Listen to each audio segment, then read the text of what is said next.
Ran out. No worries. No, it's fine. Okay. Someone asked me that every minute is precious. So I said it's in my tshuva. Okay. And we'll focus today on things that have a connection to Yom Kippur. Someone had called me on Tisha B'Av. A woman called me, and she said that it's very hard for her to fast. She has nauseous. She has nausea, but ginger really takes care of the nausea. She asked if she could do a simple thing like take out of the spice cabinet a ground ginger and put a spoonful in a tissue or a napkin, wrap it up, and just swallow it. Sounds like a funny question. In a napkin. In a napkin. She'll just swallow it with her saliva. She'll swallow it. As a pill? Almost. Yeah, as a pill. Like a makeshift pill. Yeah. And she was asking a Tisha B'Av. Now we're before Yom Kippur. We're talking about a fast. So that was a question. Like, how does the napkin change this? I'm just saying the question. Right. That was the question. That was the question. So it was a little bit of a funny question. People don't. You wouldn't imagine that a person would do such a thing. But that was a question. Okay. So let's read a little bit. The interesting thing is the Gemara talks exactly about this case. Not the pshat that the Gemara talks about a similar case, but the Gemara talks exactly about this case. The Alter Rebbe brings in the Shulchan Aruch. It's a Gemara in several places in Shat. Huh? Yeah. No, those Shishkocha Pratis is that we had learned. It was in the Sunday morning that week. We did something about Zangbala or that Shabbos or something. So it was. We just had learned that Gemara that week. Okay. Brings a person eats on Yom Kippur things that are not roy lachila. I'm sorry, again. So if he ate a lot, potter min hakoris. He's potter from koris. It's asur, and he gets whipped because he did a issa derabbanan. Then it continues a list of foods. Dried peppercorn or dried ginger. Potter. In other words, it's potter, but asur. It's potter minatoida, but it's also derabbanan. So now the question is like this. We understand that on Yom Kippur, the whole fast is much more strict than the other taniyas, which are derabbanan. So here is a question that can be asked. It could be that Rabbanan said on Yom Kippur, because it's such a strict thing, so we made exeda that also foods that are not roy lachila, which minatoida you're allowed to eat, we said you shouldn't eat. But on the other taniyas, that Rabbanan never spoke about them. Or you could say what are examples of foods that are not roy to eat? Cayenne pepper. In the spice cabinet, most of the things that are there are not roy to eat. Not only foods that are spoiled, grass from the front yard. There's plenty of stuff that are not roy lachila. So the question is, you could say that the Rabbanan said that we will treat lagabi atainis, we will treat things that are not edible as if they're edible, and then it applies also to Tisha B'Av and the other four fasts. Okay, I'll put this on pause, and we'll get back to that in a minute. What's the difference between the ratio and the shape of that? One that's minus and one that's positive. No, he says Avo pi she'ochel harbe mehem poter min hakodes. That when it comes to kodes, which is that would have been the punishment for being over there, I say he's poter, even though he ate harbe. What's the difference of tofu innovation? No, He didn't say poter legamre. He didn't say poter legamre for kid. Is he get Marcus Marcus? Yeah, he's going to get Marcus Mardus. Okay, that's in the list of things. The einam ruim lachilas adam, which is poter of alas. Yeah, no, for sure. That's what he means to say. That this is part of that list. No. No, I'd say snow is roy lachila. Maybe New York City, not. I don't know. In New York City, after 3 days, maybe. When there's more sand in it and water in it. Snuff. Ah? Snuff. Oh, snuff. I thought you said snow. Snuff? Yeah, I like snuff. No, snuff is sand. The stuff is sand. That's what it really is. It's sand with a flavor. So it's good you asked, because we'll talk about it in a second. It's What's- sand with a flavor. What's the difference between harbe and ma'at? If you eat it already, why So you specify that's a harbe? good question, because I will talk about in a minute that there is this notion that someone might think that something, and as you'll see soon, someone does hold that way. Somebody showing him, learn this way in the Gemara. There could be some foods that are not roy lachila. They're not grass. They're not roy lachila. So if you take a handful of grass and you eat it, that's not called eating. But if you take 3 fistful and you chew it all up, you're not so hungry. So miyas v'daita, a little calms the hunger pain. It's miyash v'sadas. So there might be a svara. This is the lashon the Rambam. The Rebbe is quoting the Rambam over here verbatim. It's the chiddush of the Rambam that even though you ate a lot and therefore miyas v'daita, you calmed you down. No, it's ein roy lachila. So therefore min ha'toyre, it's potter midrabanan it's us. Okay, let's go further. Look in the 4th line from the top, the Gemara Yuma. Tanan, we learned in the Mishnah, Shasa Tzira Murius, a person that drinks these strong liquids that are made just as a like vinegar, similar to these are dressing sauces that you can't just drink. You could dip your bread in it, but you can't. So potter, the Gemara says, a chaymetz chayev, the person has chaymetz is chayev. The Gemara mas nissen mani rebihi. Our Mishnah is Rebbe, the Tanya Rebbe Yomer, Choymetz Meishe V'Sanefesh. If you drink vinegar, that's delicious. Mamash, it brings back your neshama. I mean, obviously, no one enjoys drinking vinegar, but I guess if you close your nose and you could down a couple of ounces of vinegar, you should know, says Rebbe, it's really gonna. You'll be very satisfied after that. Some people. Once again, Rebbe was the one that didn't Oh, yeah? feel anything. For the cardboard. Oh yeah. Oh, okay. Once again, Rebbe was the one that didn't feel anything. Exactly. So he wasn't that aware about that. Let's. Cardboard. Dorish, Reb Gidel Bar Menashe. Reb Gidel of Menashe said, "Ain't a halacha kirebi. The halacha is not like a Rebbe.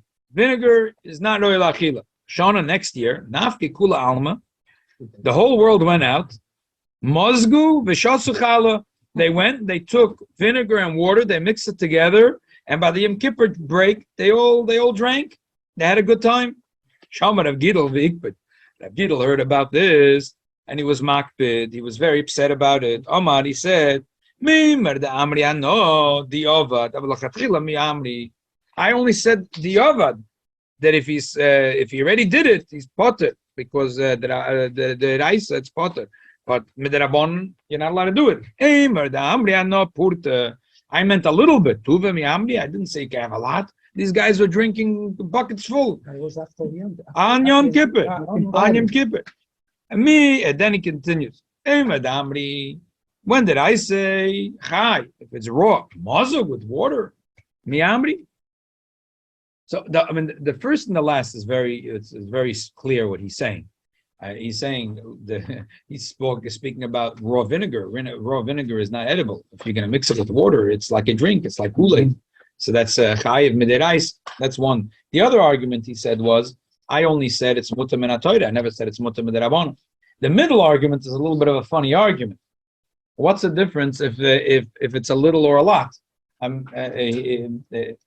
the measurement? Less than the shear or more the shear? That doesn't sound like that's what he's saying. So could be he was just throwing sand in their eyes. He was just saying, like, you never came to ask me instructions. Well, what are you doing? You're crazy on Yom Kippur? You took a break. Next time you're going to start giving out in shul chocolate bars in Yom Kippur break? I mean, what about that? Are you crazy or something? A serious thing like this, you should ask me. But not that really there's a difference between Purta and Tuva. But could be there is a difference between Purta and Tuva. And this is something the Shagasaya picks up on. The Shagasaya is a moiridik alumnus on this. It's a moiridik alumnus. Rabbi, wouldn't this all come into play if somebody's like ethically ill? That you're Ill, we'll talk in a minute. Yeah. Ill, we'll talk soon. Talking about very healthy people. Like last year, for example, my throat was like all swelled up, and the mucus was dripping into my lungs. So I was like drowning. So I tried to space out eating as much as I could, and I had like a little bit of water, and I tried to push off. But that's something else, right? Yeah. Achoyla we'll talk about Yeah. soon. Here we're not talking about achoyla at all. These guys were not achoylim. These guys heard that vinegar is not royal achila, so they decided to make a Yom Kippur party. They filled up buckets of Kool-Aid, water and vinegar, and they all drank. So Reb Gidl was angry, and he had 3 arguments. But argument 1 and 3 is very understood. He said, I said, Midiraisa you're allowed to, but the Rabbanon it's also. And the third argument was, I said plain vinegar, but not Kool-Aid. But the middle argument is like a funny argument. He said a lot of liver. Well, how much is a lot? How much? What's a lot? What's a little? What's going on? I know it's a side issue, but if it's not relative, do you still make a bracha? Let's wait too soon. So the Shagasaya has a modidika thing like this. Shagasaya says that we find that the Tur brings a machloikis, but he says if it's not a machloikis, but he says it like with one breath. He brings the Rambam and the Ravya. Seemingly there's a machloikis. The Rambam says that you're not, even though we're not told unedible foods, you're allowed to eat Yom Kippur, but the Rabbanon you're not allowed to. And the Ravya says you're allowed to. You're allowed to. And he brings them. Yeah, you're allowed to potter or mutter. The Rambam says potter also, and the Rabbi says potter or mutter. And he brings them like one after the other as if there was no machloikis. So all the Mefarshim ask, starting the Beis Yosef, what's going on? They're arguing. How come you're bringing them in one breath as if they're saying the same thing? So one answer is, which is about your question with the snuff, one answer is that they're not arguing. If you're eating sand, like snuff, which is sand, it's mutter. You can go out and take some sand and eat. And by the way, don't make any bracha. So that's when you eat sand. But if you eat dvarim she'einem roim lachila, even though you wouldn't make a bracha, but a little bit, it's not like it's total, it's not like sand. So that everyone agrees, but the Rabbanon is awesome. It's a very nice answer, but it doesn't flow. If you look soon in the words, it doesn't flow in the words. And the Shagasari is a stickler for these things. It doesn't flow in the words of the Tur. So he doesn't like it. It really doesn't flow in the words of the Tur. He has an unbelievable Lomdasha answer, a Shagasari answer. He says like this. He says that Reb Gidl was screaming at them that there's a difference between a lot and a little. What's the difference between a lot and a little? So he says like this: when you eat vinegar a lot, similar to Rebbe's thing that said chometz is meisher v'sanefesh, the Rabbanon also sort of a little agreed. If you drink a whole liter full of vinegar, it might be a little disgusting, but it takes away your hunger. You'll feel calm afterwards. You'll feel good. You take a bottle of apple cider vinegar on Yom Kippur and you'll drink the whole thing. Close your nose, and when you finish, you won't feel hungry. So therefore, because Torah was makpid on the idea of being full on Yom Kippur, we'll talk about soon from the Chassam Sofer. Not only Hanos Goren by Nos Meyayim, the Torah was makpid that you shouldn't have the satisfaction in your stomach. So therefore, if you eat a lot of vinegar, it's also min Torah. If you eat a little bit of vinegar, it's mutter min Torah. Oh, here comes the Shagasari. We know that there's a machloikis, a chatz shir is also min Torah, mutter min Torah. That we pass in the chatz shir is also min Torah, because that's what Rabbi Yochanan says. We spoke Shabbos. Allah is always like Rabbi Yochanan. Rabbi Yochanan says chatz shir is also min Torah. Why?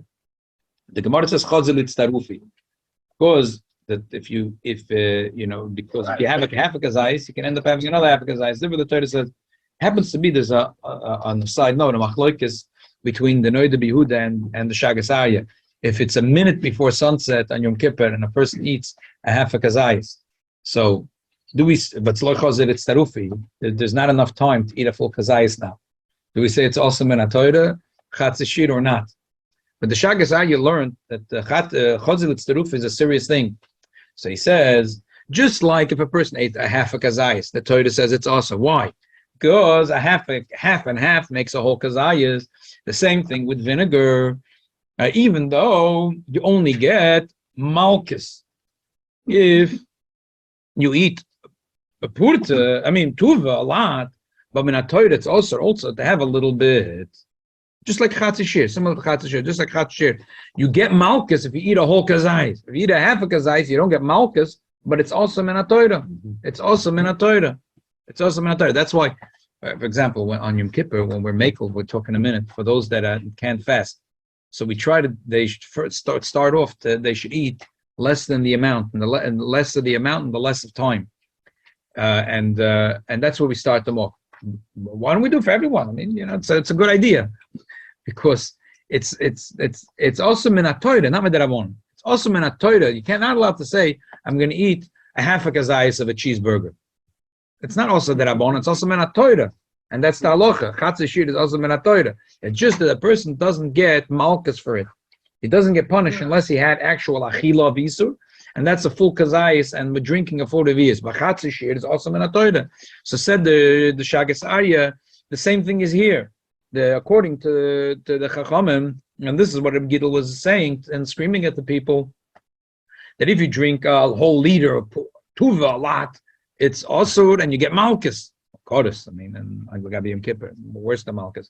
But if you eat less, it's chazil tarufi, so it's still asur. You don't get punished, but it's still asur. And that was his argument. So we see that Reb Gidl was only upset when they ate something which is awesome in a Torah, because it's awesome in a Torah. But if it had been dvarim she'einu roim la'achila in ganzen, it would have been potter and mutter, and he would have had no problem with it. So therefore, the Ravya learned that on Yom Kippur, if you eat things that ain't roim la'achila, it's potter and mutter. You're allowed to. L'par we passing like that Rambam. But still, we'll talk about this soon. A person that's a choila, and they take a lot of liquids. Say the problem is that they're dehydrated. So again, you have to judge, and we'll talk about this soon. Not everyone is up to this, but there are people which will do such a eitzah, the Ardabonim, which will tell a person if they have a problem of dehydration, they must drink on Yom Kippur, and they can't tell them to eat less than the shir because that's the problem. They need a large amount of liquids, so they say, put some cayenne pepper, put some, Jackie's red hot sauce, whatever the name is, put a little bit salt and pepper, mix up the bottle good. It's a drink which is eineroi l'shtia. So min atoida, it's muter, medrabonon it's also. So at least you're just doing isa drabonon and isa shel toida. So that's because we're passing like that Rambam. But the Ravya would hold that it's mutter gomor, it's 100% mutter to eat on Yom Kippur something which is einei roi la'achila. And again, because when the Gidl was screaming about a lot and a little, he meant it. It wasn't just throwing sand. He meant it. He said if you drink a whole bottle of vinegar, you get malchus for that. And if you drink a half a bottle of vinegar, it's like chatzah shir, which is awesome in a Torah. But things which are really einei roi la'achila, it's mutter, 100%. We don't paskin that way. We paskin like the Rambam. The Shulchan Aruch, the Alter Rebbe paskin like the Rambam, that if even things are not roi la'achila, it's mutter min ha-Torah, it's potter of al-asr, min derabon it's asr. When you eat that much, it's like eating sushi. I don't eat sushi. My parents won't have sushi. It's not roi la'achila. No, so the truth is, foods that are for one person is roi and for another is not roi. You have to judge that. When at what point do you say botla daita eitzel kolodim? No, because we say botla daita eitzel kolodim. So now legabi many dinim, like legabi muktzah and Shabbos. So is fish muktzah or not raw? So we would say that your parents are allowed to pick up raw fish and Shabbos. They don't eat sushi. Say bottle daitzel. Maybe 50 years ago we were the Meshuganas, but now they're the odd ones. They're the ones that so bottle daita eitzel kolodim. I think most of these things you say bottle daita eitzel kolodim. There's a yotzim and a klal, but it's a hayois. But not. We don't know that bisman shas to now anything changed. So it stays the same thing. It seems to me, and maybe it's just as a matter of feeling more than the halacha, but it's going to be someone who has to eat on Yom Kippur is going to feel terrible. They have to eat because it's Yom Kippur, the Yom Hadin. Saying they got to put these awful tasting salt and pepper in the drink, they're going to feel that anyway. Why do we drive them crazy that they should feel even more guilty? Yeah, we'll get to that in a second. It's going to bother them anyway that they got to eat on Yom Kippur. No, it's not going to. It depends. It's not going to bother them. They're coming to ask a question. They're coming to ask a question. Bother them. Even if the Hoskins they have to eat, they're still going to bother them. I don't think that's a big concern. I think the bigger concern is if they could down it or not. If a person needs all that liquid, you make the drink that undrinkable, they're not going to drink enough. That's the problem. Yeah, exactly. So what's the story with the woman and her? Oh, so let me finish off about the woman that wanted to have the ginger. So here there's a double thing. First of all, there's no Noah's Garden because it's going down in a napkin. And second of all, even if she didn't use a napkin, if she just put on her tongue, she just went like this straight out of the spice cabinet. She put on her tongue ground dry ginger. So it's like a machlokes and Rambam and the Rav. So in Kippur, obviously we see the Shulchan Aruch is makbid and is machmir. But Lagabi the other fasts, if you learn like the Shagas Arya, so the Ravya holds that it's mutter. So on Yom Kippur, Shulchan Aruch is machmir. And that's another thing. That's another thing. Again, it's a chatzah shir is still also chatzah shir is still also, but that adds to the kula over here. It's something which the Einir Lachil and it's a chatzah shir and she's putting it in a napkin, and it's not Yom Kippur. On Yom Kippur, we pass on like that Rambam Meferish in the Shulchan Aruch. That even thing which are not royal achila is also. But lagabe other tanias, you could say that the Gepaskin like that avya. So that's what I told them. The person was very happy. They said it helped them a lot. I know it sounds very strange. So they can't do it on Yom Kippur though. Not on Yom Kippur. But Why do they want dried ginger? The woman said that it takes away her nausea. To me, it would make me nauseous, and it would make me vomit to go like this. I mean, I think that would be crazy. But this person when did she try last that she knows? No, dried. She said she's going to take the dried thing, she'll put it in a napkin, she's going to roll it up and swallow it with her saliva. And then she texted me that it worked and it was very good. Or she doesn't ground it. Well, you could be nauseous even from eating. No, it was ground before. It was come the store grinds it, they dry it. No, then it's already dead. If it's ritivusa, if it's not dried, then it's mama shiroi lachila. Then when people chop it up, put it in salads. Can't. So the idea real food. of allowing somebody in Yom Kippur to put cayenne pepper into water or something like that is not a good idea at all. I don't know. Yeah. Either Funny. is allowed or is not Yeah. allowed. I just mentioned because I know there's such a thing. Okay, so summarize. If you're not if when it comes to foods that are not royal achila, we have a machlokes Rambam and Ravya. If foods that are not royal, if you're allowed to eat on a fast or not, we're machmer like the Rambam. On Yom Kippur, we're machmer like the Rambam. Maybe the other fast maybe could be makel like the Ravya, especially when there's other things coming in play. Okay, So you like to take pills, basically. yeah. Is the person who eats on Yom Kippur The pills are. high of course? On Yom Kippur, the person needs a shir is chayv. Kol nefesh shaloi suna be'etzem ha'yemazev v'nichris ha'nefesh. It's a very stiff thing. It's chayv koros. And that brings us to our next shayla. Someone asked me, I don't want to go into the details of his question, because also it's not sona geya. And I'm still working on figuring out, because the details are really what determines the answer. But basically, he asked the doctor if he could fast, and the doctor said, no problem, you could fast. And but he's scared that he can't fast. He's scared that he can't fast. I'll be a little more specific so you understand. But it's a person that has diabetes. So there's a lot of levels in diabetes, and I think the general trend, if you look at the old child's truvas, they said don't trust the doctor. The doctor says to eat on Yom Kippur, you can't just trust him, because that used to be the old attitude was. But doctors that were not showing Torah mitzvahs, it was as a joke to them. They didn't care. It didn't mean anything to them. So anyone that would ask them, they would say, "Oh no, you're not allowed to fast. Tell your rabbi you have to eat and drink." There was no medical basis. There was no really stetter that they might trigger a sakona. It's not like they looked into this case to see if this person might chas v'shalom, if there is an issue that might trigger a sakona. They just, they roll off the tongue. They're not. It doesn't mean anything to them. There was once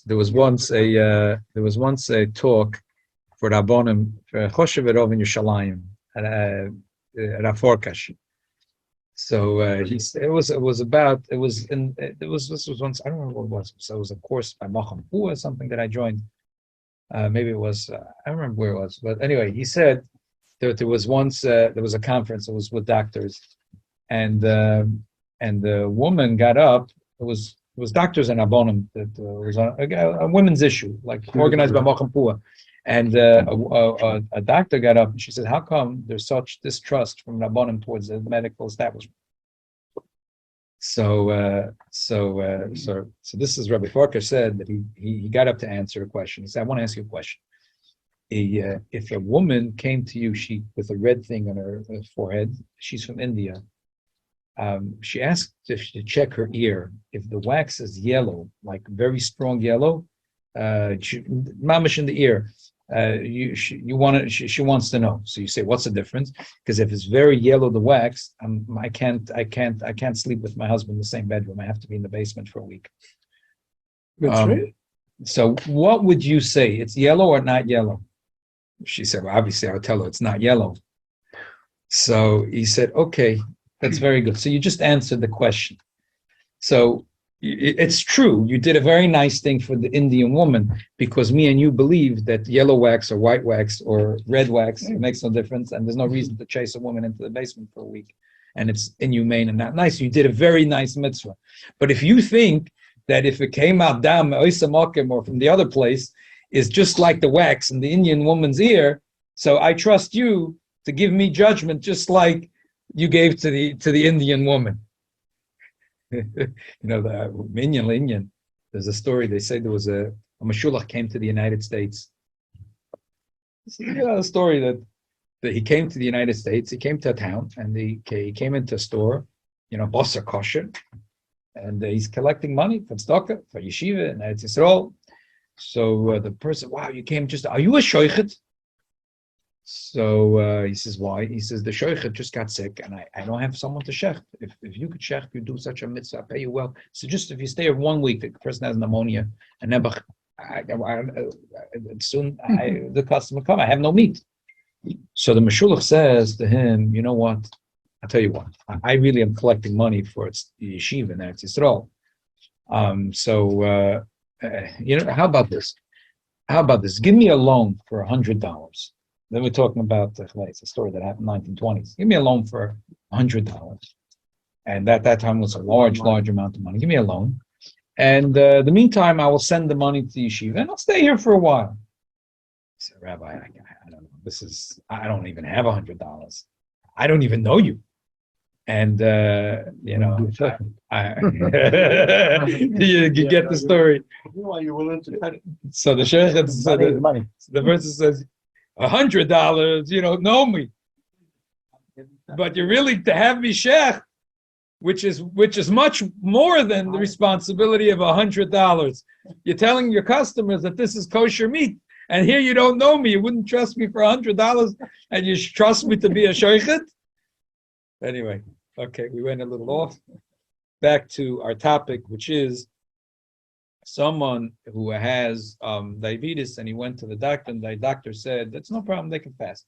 But his friends are telling him that on his level of where he's holding diabetes, that it's not so poshut, that he might get into danger. And they did the doctors or whatever. So you have an opinion from the doctor. You should go to the doctor who's an expert in diabetes. And then he went to the doctor who's expert in diabetes. And but the thing is, the doctor is not a Shema Torah mitzvah. So this is the opposite also. There could be, like I said, sometimes doctors could go from opposites also, that they, whatever, okay, so you'll end up in the emergency room, we'll take care of you. But it's like there's a certain, we know that Chazal, by them, Sofek Sakonis Nefashis wasn't that the person's about to drop dead.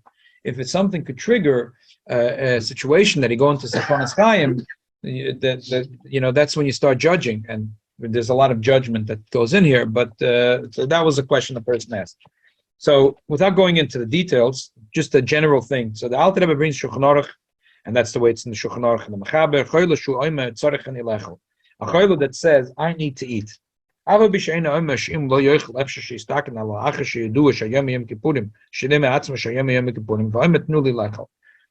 if he doesn't say, I feel my life is in danger, but he knows it's Yom Kippur, and he says, please give me food. Whatever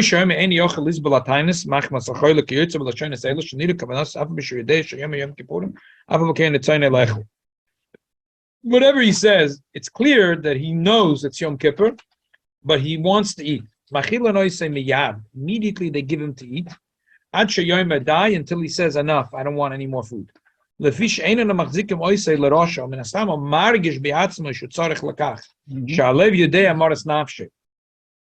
that the heart could feel better than any doctors, even if the doctor said that this choila does not have to eat.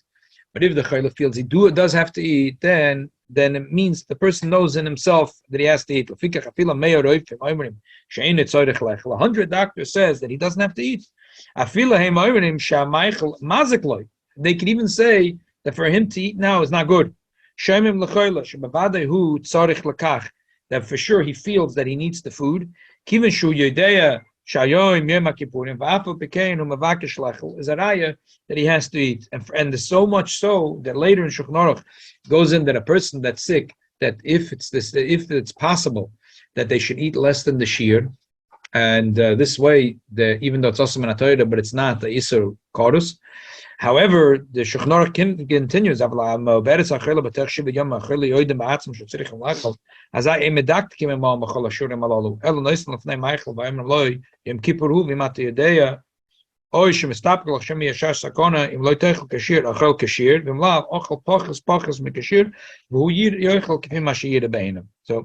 in the case that I mentioned, there's a little difference because the person is not saying that he feels that he has to eat. His friends are telling him, so it's a little more complicated. But anyway, the bottom line is, if a person really tells you that they feel that they have to eat, then the din is to immediately give them to eat. And the emes is that you never know. If chas v'shalom, you could. There are stories of people that push themselves on Yom Kippur, and the din is that if a person feels that they need to eat, so then you have to trust them that they have to eat. Okay, there's someone that asked me, but this was something that was like an eternal shaila in my grandparents' house. So. In France, they had a tiny apartment, like the whole of Europe, and they're survivors. So for Shteitzach, each one of them had, like everyone, their older brothers, their sisters, their father, their mother. So there was just not enough counter space in the whole house so my grandmother said, I need a candle for each one. So 13 siblings, and she and her brother survived. So and some of them had children, and her father and her mother and her Bob and Zayd, and they all wiped out. So she wanted Yom Kippur should be a candle for each one. Every year was the same machloikas. She said there has to be a candle for each one. My grandfather said no, Neir Echad, Neir Lechad, Neir Lameya. So he would put one candle, and she covered every surface. It was Sakonas Navoshes. She covered every surface of the house. You can't imagine tiny apartments of France. Wow. Very hot. Very hot. It's that. The people in Europe live in matchboxes. So every service. So I was thinking last night, Taka, who is right? Which one of them? My grandfather, my grandmother. Who is right? Both of them. So it turns out both of them are right. There's two shittas. Taka machloikas in the poiskim. The Mata Ephraim says, he writes with Fedish that the Yom Kippur, there's a lot to do with candles. I just want to review that. There's a Minik Chabad also already a Shabbos Tshuva to have a candle. That's very hard to remember. But anyway, the Shulchan Aruch brings that there's an neshama licht and a lebedika licht. That there is a candle that's connected to your neshama. Usually, it's brought to the basic Knesses, and then there's a candle for loved ones that passed away, and that's usually kept in the house. The truth is, there's also a technical thing. It's sometimes if a person, Baruch Hashem, his parents are alive, there might be kedai to have one in the house for another reason, because Motzah Yom Kippur, the Havdalah has to be on an Ner Shabbos, a candle that was there and rested from doing malacha.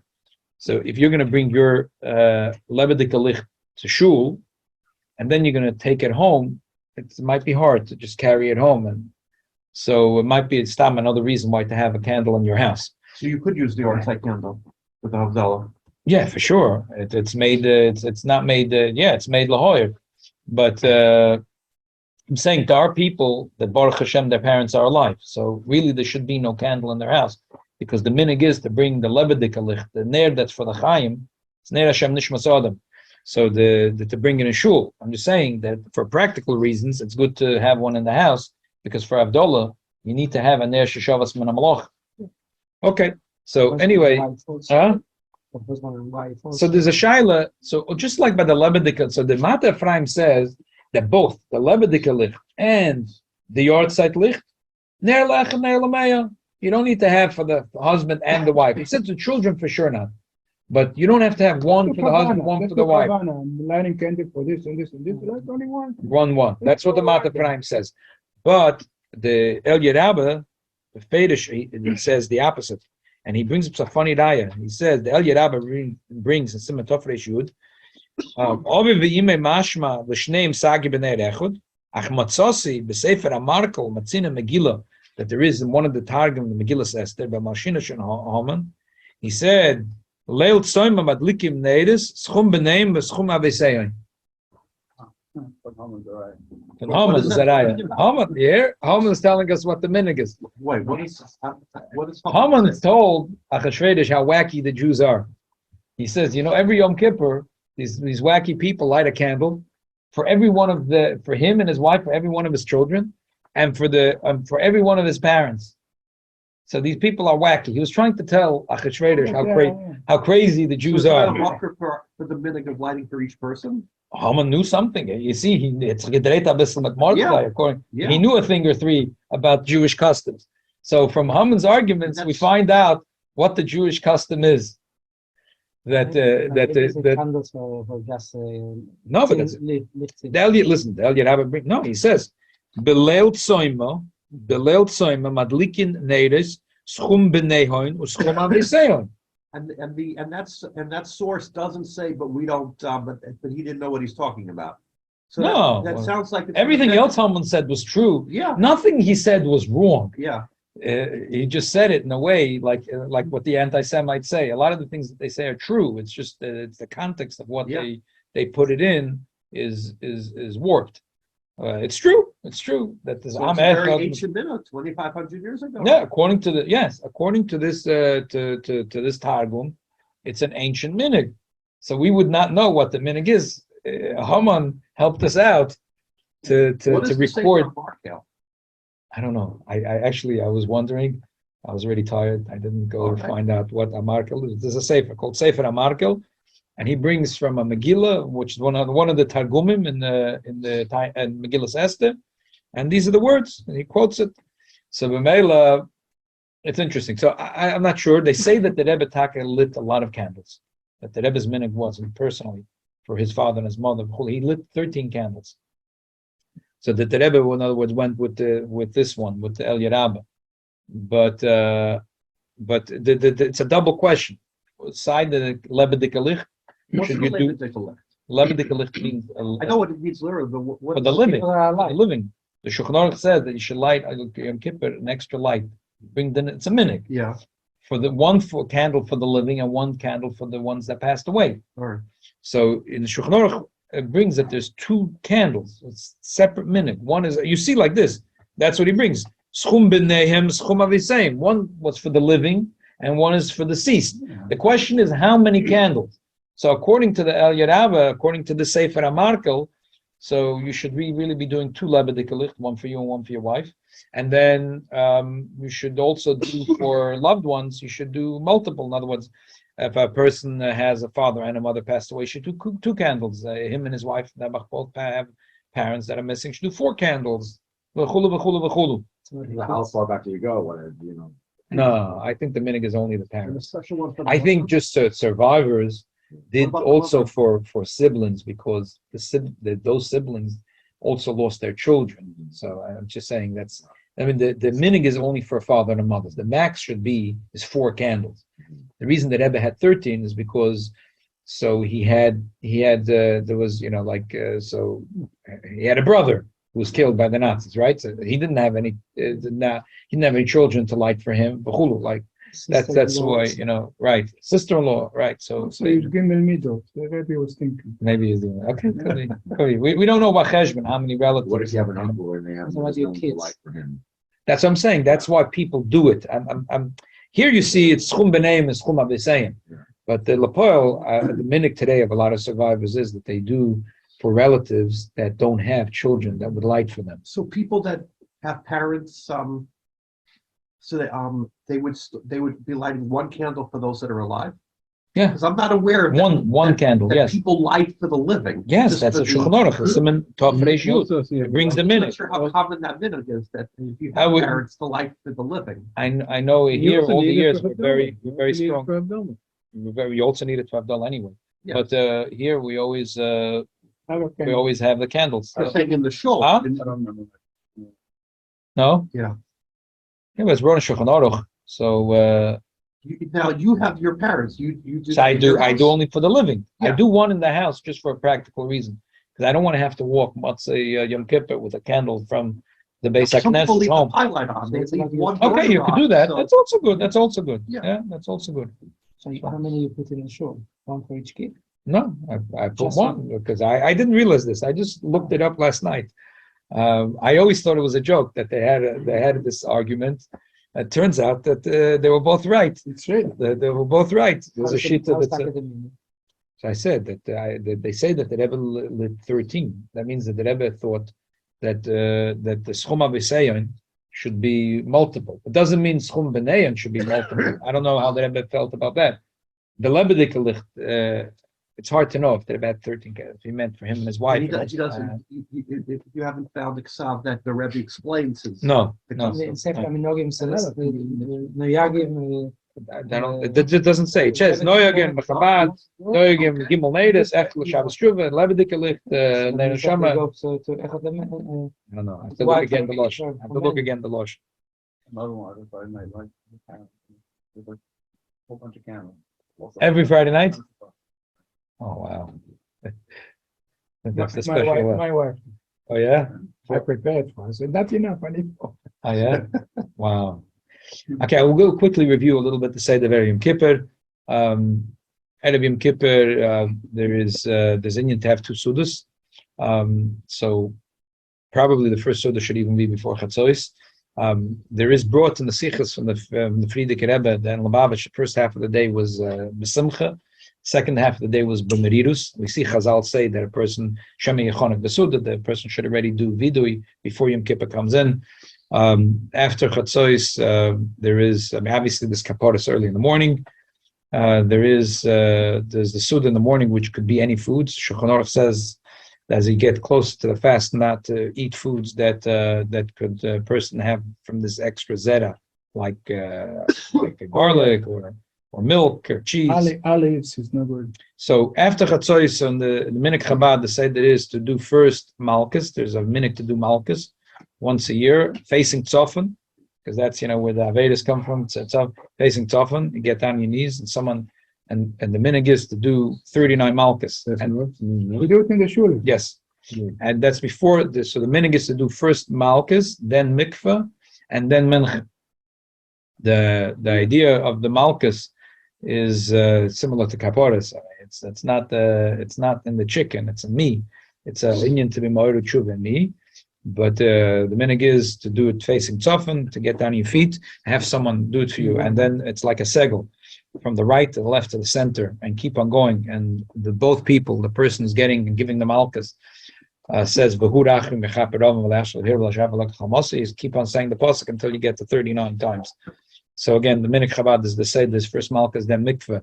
Mikveh is two things. There's a minion of tshuva and also a minion of tahara. And then mincha. Chazal said that there is achsha Hashem yechonik b'suda, so therefore we say the whole vidui in the Shmones. It's an interesting mincha. Even though we don't say tachanan because it's a Yom Tov, but we do say all the viduyim the way we say it on Yom Kippur. Then obviously there's Sudas and Mafsekes. Sudas and Mafsekes, it's kedai for if you want to still drink the last drop of drinks, or those that are going to take a pill right before the Yom Tov, a caffeine pill or something like that. Somkal, yeah. I went so many groceries, they don't have. They didn't have too much. I'll give a little bit plug-in for advertisement for Ben Sichanowitz. You can buy from Ben Sichanowitz even better than Somkal. There's a thing that the suppositories he makes. He puts in Tylenol and caffeine and another few good things. And the Yoidei Dover say that it works. I used to put it before or after doing Yom Tov. Why? It's a suppository can't do that. There's a whole, there's, uh, Suppository during Yom, during yeah, Yom Kippur, yeah. no problem. So if you really No, but put- there's, if you're very allowed the to, why can't you suppository put is real food? boduk menusa because it goes straight into the blood. To me, it sounds off the wall wacky. To me, it's like a joke. But there are people that and Benzi makes it very good. So you should know if you want the best suppositories you can get from Benzi Chanowitz. Someone Right asked here. you, Shai, could you put also nourishing food inside? Muktzah, you're saying? Carrying. Oh, no. You go home. You buy it in the break and Yom Kippur. You go home. And you Yeah, put but it I'm in. saying on Yom Kippur, so if you have that thing. So in you your go to the body. bathroom in the Oh, no. It dissolves pretty quickly. I'm not. It dissolves. Your good question. No, it dissolves in a few minutes. It doesn't. Don't eat. Okay, yeah, it's a good question. It shouldn't. But what about putting something that is nourishing inside, not just something that makes you feel better? If you're already allowed to do something like that, why can't you already It's not put a- food? I don't know. He puts in whatever good stuff he could put in. Anyway, so if you're gonna right before the fast, you want to have that Tzumkal pill. So you have to have in mind that after Birchas Hamazon, you're gonna still have a drink, or you're still gonna be mamshach to eat. Otherwise, you're mekabel tainus. Shkia is 6:32, and Shadam second, what time? Six. you got to be finished. Shkia is 6:32, so you got to. Every time you go to mikvah? And now, so there's a minhag to do one more mikvah. There are those that have a minhag to do one more time mikvah and one more time vidui right before Yom Tov. You have to make sure that you're out of the mikvah and you dried up before 6:32. And also the minhag is, it's like a really packed day. So those that don't do the mikvah again have to make sure to go, and you got to be out by 6:32. And also another thing that's important to try to remember is to put on if you want to make the brocha on the talis. So you have to put it on before Shkia in order to not have a shayla and making the bracha on the talis. And the very important thing is that minhag Chabad is to give a bracha for the children, not every Friday night, but only once a year, Yom Kippur. So that's the last nakuda, and after that we go to shul. What do you say, not every Friday night? Yeah, Chabad gives once a year. Yeah. Not My good. family I don't does it agree once with a I, year. you agree. Then you say better every Friday night. My two daughters in Israel in the fat, I give them every Friday morning a call from here after shul. There is 2 o'clock afternoon and they're waiting for it. Yeah. You give bracha every Friday. I agree with you. I agree with you. Who made this I agree. Chabad? I agree with you. He I agree doesn't with need to you. do anything. Huh? I think so. I'll tell you what's the raya. That Rebbe used to give brachas. Oh, not a raya. That Rebbe used to give it to the unmarried. Really. Okay. In my family. Okay. Once a- David shall help him. Father and mother would give, No, that doesn't matter. That can already be. Just, the truth is, he's supposed to. The Shulchan Aruch says to start kol nidre. over here. But no, it doesn't matter. We're not mocked with that. David shall help him. We should have a gemar chesed matoiva. Oh, one more thing. Remember, Erev Yom Kippur is to ask someone for lekach. That Rebbe used to be very mocked with in this minhag. You know that Rebbe used to give out lekach. That Rebbe used to shana tov sukkah. And the idea of the minhag is if Chas Shalom was nigzah to us to ever have the humility, your embarrassment, Someone here, humiliating. someone. Yeah, mitzvah Shem, bli neder. I'll bring lekach. It's next door. Mamas and. Oh yeah. Every year, Shlomo. Okay. David shall help him. The David should give us miyod in the year of Pella Gimel. David should give us miyod amlei apsucha gedusha v'achava shana tova msuka. How many ate? Anyone here? Yeah, I think you have. Oh, Yeah. Cohen. Yeah. Cohen, you make Simon. Yeah, let's. Even cold.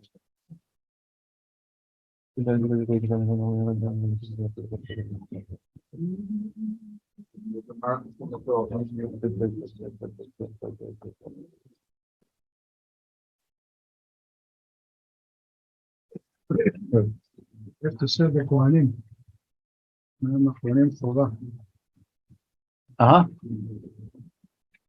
That's, anyway, I'm a Kohanim. that's okay. Is it? Alexander Ben.